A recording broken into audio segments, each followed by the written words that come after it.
Hello friends, मैं मनीष अग्रवाल आपका स्वागत करता हूं अपने इस यूट्यूब चैनल के अंदर। मेरे पास बहुत से लोगों की क्वेरी आती है कि सर हमें घर लोन पे लेना चाहिए या नहीं लेना चाहिए। तो आज हम इसी विषय के ऊपर चर्चा करेंगे। अगर आपके पास में बहुत सारा पैसा है तो आप कैश डाउन पेमेंट करके घर को ले सकते हैं, इसमें कोई किसी को भी ऑब्जेक्शन नहीं होगा। लेकिन अगर आपके पास में लिमिटेड सी सेविंग है और तब आप घर लेने की बात करते हैं तो मेरी ओपिनियन यही रहेगी कि आप हाउसिंग लोन को यूज़ करते हुए अपने घर को बाय कीजिए। जब आप हाउसिंग लोन लेते हैं तो आपको बहुत से बेनिफिट मिलते हैं, जिसमें सबसे पहला बेनिफिट ये है कि जहाँ तक मैं लोन के इंटरेस्ट की बात करता हूँ तो हाउसिंग लोन से सस्ता लोन आपको कहीं नहीं मिल सकता।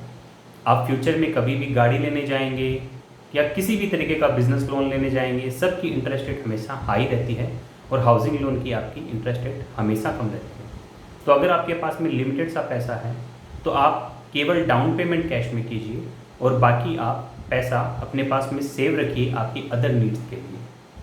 दूसरा सबसे बड़ा बेनिफिट ये है कि अगर आपने हाउसिंग लोन लिया है तो जो भी आप हाउसिंग लोन की ईएमआई का रीपेमेंट करते हैं उसमें आपको दो बेनिफिट मिलते हैं। पहला, जो प्रिंसिपल पोर्शन आपने रीपे किया उसका अंडर सेक्शन 80C आपको टैक्स बेनिफिट मिलता है, और जो इंटरेस्ट पोर्शन आप पे करते हो वो इनकम फ्रॉम हाउस प्रॉपर्टी के अंदर as an negative income show करके आप उसका टैक्स बेनिफिट ले सकते हो।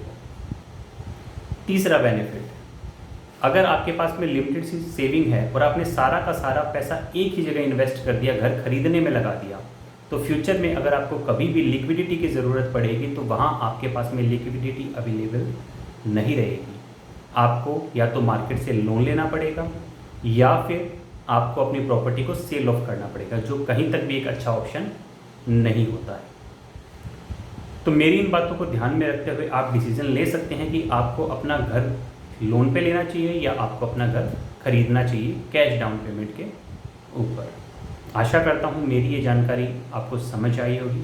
आपकी कोई भी क्वेरी हो तो आप मुझे व्हाट्सएप कर सकते हैं। मेरे नंबर 8510091100 पे। धन्यवाद।